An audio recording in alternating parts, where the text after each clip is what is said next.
Okay, welcome to the new video students. In this video we are going to start a new topic, that is C4 pathway. See students, C4 pathway ये एक थोड़ा सा variation है dark reaction के अंदर. Generally plants के अंदर क्या होता है कि लाइट रिएक्शन होता है. After light reaction there is process of dark reaction, and in dark reaction we have seen Calvin cycle. Calvin cycle हमने देखा था. केल्विन साइकिल का second name I have told you that it's is also known as C3 cycle. Why? Because the first stable compound in the Calvin cycle is 3 carbon. That is why that cycle is also known as C3 cycle. ठीक है. और उसके अंदर हमने देखा था कि atmospheric CO2 आता है और एटमॉस्फेरिक CO2 RuBP से कंबाइन होता है. ठीक है. और वहाँ पे वो साइकिल कंप्लीट होगी. लेकिन there are few plants in which the atmospheric CO2 is not directly utilized by RuBP. RuBP directly use नहीं करता, but there are some intermediate products are formed, और वो intermediate product का ब्रेकेट होके फिर CO2 release होती है और वो CO2 फिर केल्विन साइकिल में यूज होती है. यानी कि डायरेक्टली नहीं कार्बन डाइऑक्साइड लिया जाता है, थोड़ा सा घुमा फिरा के कार्बन डाइऑक्साइड आता है. ठीक है. तो वो जहाँ पे directly carbon dioxide Calvin cycle में इन्वॉल्व होता है उसको हमने बोला था C3 साइकिल, और ऐसे प्लांट्स को हम बोलते हैं C3 प्लांट्स जिनमें वो होता है. But there are few plants in which beside C3 cycle there is one another pathway which is known as C4 pathway. ये C4 पाथवे भी इनके अंदर होता है. C4 पाथवे क्यों? Because first stable compound is a 4 carbon compound, है ना. यहाँ पे हम लिख देंगे कि फर्स्ट स्टेबल कंपाउंड 4 कार्बन का रहता है. That is why that cycle is known as C4 pathway. और इनको सबसे पहले डिस्क्राइब करने वाले जो थे वो थे Hatch, Slack and Kortschak. Hatch, Slack and Kortschak नाम के साइंटिस्ट थे. ठीक है. इनके नाम मैं लिख देता हूं यहाँ पे. Hatch, Slack and Kortschak. ठीक है. तो ये साइंटिस्ट ने क्या किया था, इनको डिस्कवर किया था. ठीक है. एच, स्लैक, इसलिए इनका नाम पड़ गया है HS के पाथवे. उसके बाद में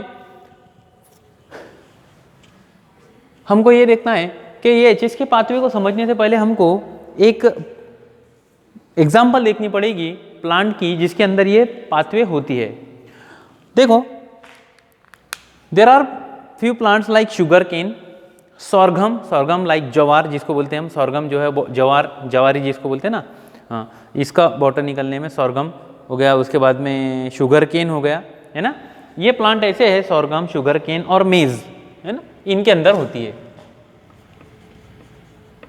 मेज यानी मक्का, सॉर्गम यानी जवारी, और मेज सॉर्गम. और 3 नाम क्या बताया मैंने सॉर्गम के बाद में? सॉर्गम तो हो गया, मेज हो गया. तो ये कुछ प्लांट्स है जिनके अंदर होता है. एक और एग्जांपल है इसकी, देखो, शुगर केन. ये प्लांट के अंदर कौन सी पाथवे होती है? HS के पाथवे होती है. तो अभी इनके अंदर क्या स्पेसिफिक ऐसी खास बात है जो C4 पाथवे इनमें होती है?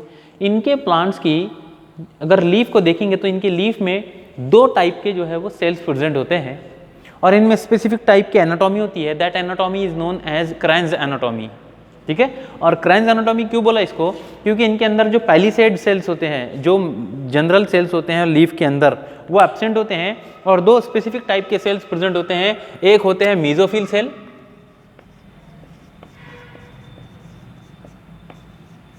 और दूसरे सेंटर के अंदर यहाँ पे होते हैं बंडल शीथ सेल. ये 2 सेल्स को याद रखना बस. ये 2 सेल्स का ही खेल है. बाकी का ये तो ये एपिडर्मिस है ना, ये तुमको पता ही है. ये अपर एपिडर्मिस, लोअर एपिडर्मिस, है ना, इनसे हमको कुछ लेना देना नहीं है. यहाँ पे स्टोमेटा है, स्टोमेटा. ठीक है. लोअर एपिडर्मिस के अंदर वो सब चीज़ों से हमको कुछ लेना देना नहीं है. 2 सेल्स पे कंसंट्रेट करेंगे, एक बंडल शीथ सेल और मीजोफिल सेल. दोनों में डिफरेंस क्या है?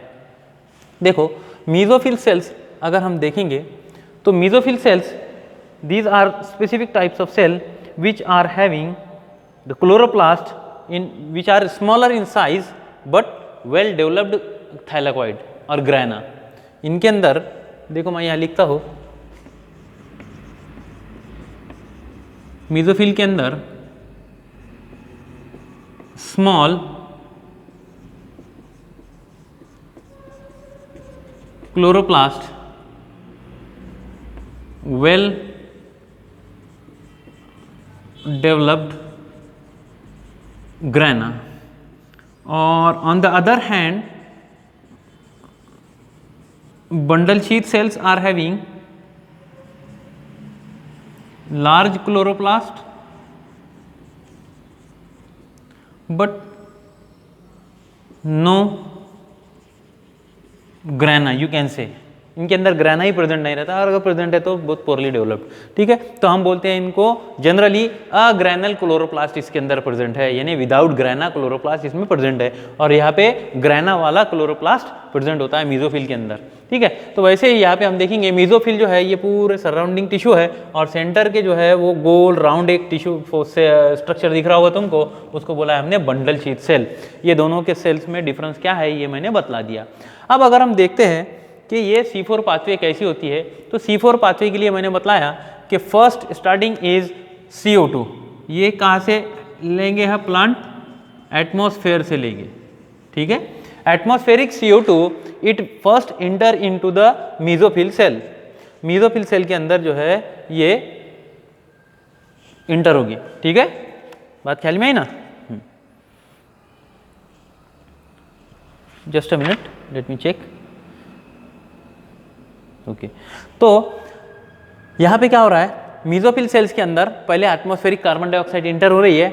एटमॉस्फेरिक कार्बन डाइऑक्साइड इंटर होने के बाद इसको किसके साथ कंबाइन होना चाहिए था? इसको कंबाइन होना चाहिए था 5 कार्बन वाले कंपाउंड के साथ, बट यहाँ पे 5 कार्बन वाला कंपाउंड इसको पहले नहीं मिलता, इसको एक 4 कार्बन वाला कंपाउंड मिल जाता है, एक अलग से कार्बन कंपाउंड। ठीक है, इसको हम बोलते हैं फॉस्फोइनॉल पायरुवेट। क्या बोलते हैं इसको? Phosphoenol pyruvate. Clear?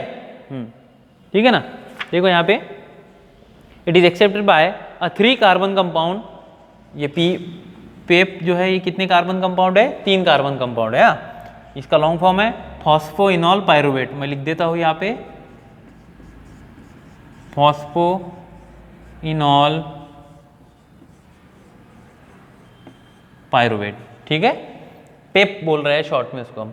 Then this 1 carbon and these 3 carbon they are converted into a compound which is a 4 carbon compound। क्या नाम है इसका? Oxalo acetic acid, OAA। Oxalo acetic acid तैयार होगा। ऑक्सैलो एसिटिक एसिड तैयार होने के बाद इसको एक रिएक्शन के कैटेलाइज करने के लिए एंजाइम लगेगा जिसका नाम है PEP carboxylase. After formation of OAA it is converted into malate or malic acid। This malic acid is produced by the help of enzyme malate dehydrogenase। During this reaction, one NADPH molecule is required and NADP plus is released। Now, पेप से mallet बना, कहाँ बना? Mesophyll cell के अंदर बना। अब ये malate it is transported into the bundle sheath cell. यहाँ पे देखो लिखा हुआ है बंडल शीथ सेल। एक सेल से दूसरे सेल में एंट्री हो गई, किसकी? मैलेट की। ठीक है, ये मैलेट यहाँ पे आएगा। जब मैलेट यहाँ आता है then it is converted into pyruvate. Malate किस में कन्वर्ट हो जाएगा? पायरुवेट में। पायरुवेट ये 3 कार्बन कंपाउंड है, मैलेट ये भी 4 कार्बन कंपाउंड है। अब 4 कार्बन से 3 कार्बन का कंपाउंड बन गया तो एक कार्बन गया का, एक कार्बन ये लॉस होता है कार्बन डाइऑक्साइड के फॉर्म में। जब मैलेट पायरुवेट में कन्वर्ट होता है तो NADPH और कार्बन डाइऑक्साइड रिलीज होते हैं। अब ये वाला carbon dioxide this inter into the Calvin cycle, है ना? ये डायरेक्ट कैल्विन साइकिल में इंटर होने के बजाय ये दूसरे सेल में आने के बाद कैल्विन साइकिल में इंटर होता है। बात ख्याल में आ गई? यहाँ पे कैल्विन साइकिल पूरा होगा, वही RUBP के साथ कंबाइन होगा, 6 कार्बन अनस्टेबल कंपाउंड 3 कार्बन का, फिर उसके बाद में कंप्लीट होके ग्लूकोज बनेगा, उधर से रीजनरेशन का साइकिल कंटिन्यू रहेगा। ठीक है, ये होगा।